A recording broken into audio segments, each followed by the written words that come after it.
So let's talk about Facebook suspending Candace Owens from saying liberal policies incentivize fatherless homes.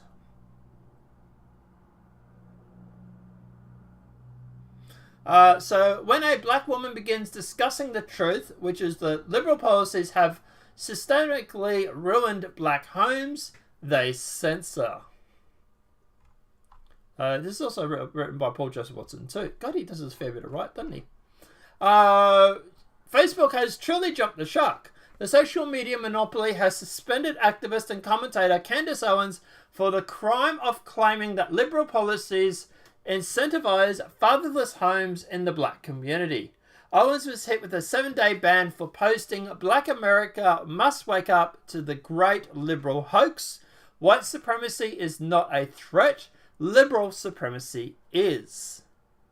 She then included a screenshot of a tweet which pointed out that the poverty rate amongst married blacks is at 7% compared to 22% for blacks generally.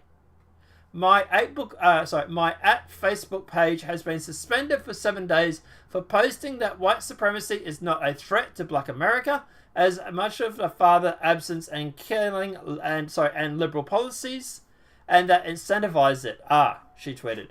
I'm censored for posting the poverty rates in fatherless homes. So Facebook has allowed every post that has falsely and horribly accused real Donald Trump of white supremacists to remain on his platform, said Owens. But when a black woman begins discussing the truth, which is that liberal policies have systematically ruined black homes, they censor. Owens' suspension follows Facebook permanently terminating the account of numerous high-profile conservatives early this month, including yours truly, which is obviously written by Paul Joseph Watson, for absolutely no specific reason whatsoever. There can no longer even be a pretense that Facebook is acting without impartiality, which is a Democratic Party front group. This is a Democratic Party front group, sorry. They are suspending or banning President Trump's most potent and influential supporters the year before a presidential election. And this has always been my argument. Is like people like, for example, Paul Joseph Watson, InfoWars and all that. And I've said this to them several times. They should have gone through and they should have talked to us smaller creators. I reached out to InfoWars and stuff like that, and I said this to them. I said, when they were talking about banning InfoWars the first time, get some smaller creators on there. Build up your power base.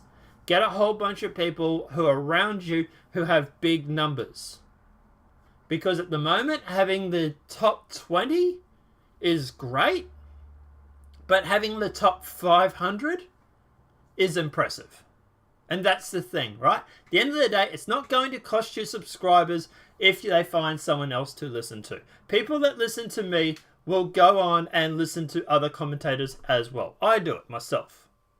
So at the end of the day, just because you're not subscribed to me, doesn't mean that you're not going to... Sorry, just because you subscribe to me, doesn't mean that you're going to unsubscribe, or you are going to unsubscribe, I should say, from someone else.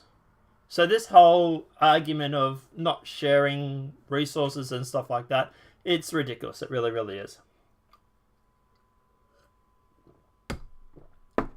InfoWars, Sargon Avocad, Count Dankula, all these guys should have been reaching out to smaller YouTubers.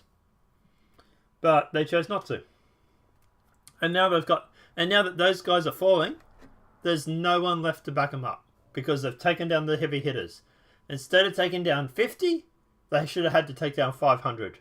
It would have been a lot tougher fight. But, you know, hey, what do I know? I'm just some dumb YouTuber, right? But anyway. The media freak out over a few Russians buying Facebook ads. They call it election meddling. This is election meddling. We need a huge investigation, antitrust laws immediately. There has to be, otherwise Trump can wave goodbye to the Oval Office in 2020. I think he's right. I think he is dead on right too. At the end of the day, if Trump does not go through and hurry up and do something about the censorship, there's going to be no one left to stand up for him. There's going to be no one left to correct the record when it comes to the leftists. And after they've done with Infowars and everybody else and all the other big YouTubers, they're going to come after me. More than they already have. So, yeah. Obviously, guys, at the end of the day, if you want the opportunity to sort of beat them or something like that, I suppose liking this video is obviously a great place to start. Sharing this video, sharing it on Facebook, Reddit, and Twitter. Retweeting my stuff is always a good way too. If I get more exposure, it's going to be harder to take me down. And at the moment, there's not a lot of people that are sticking up for me. Or for any of the other small YouTubers either. So, if I was Candace, I would sue the shit out of them. Yeah.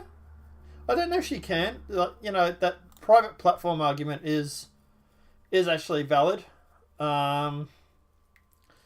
So, yeah, I don't know if you could sue them, but, yeah. If Candace Owens was white, she would have got a lifetime ban for that post. That's true. She probably would have.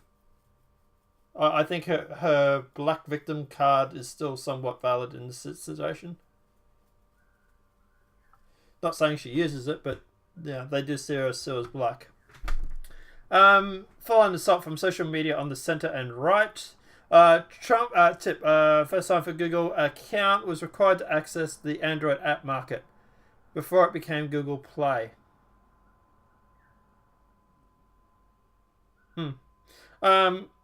I played the I played the original.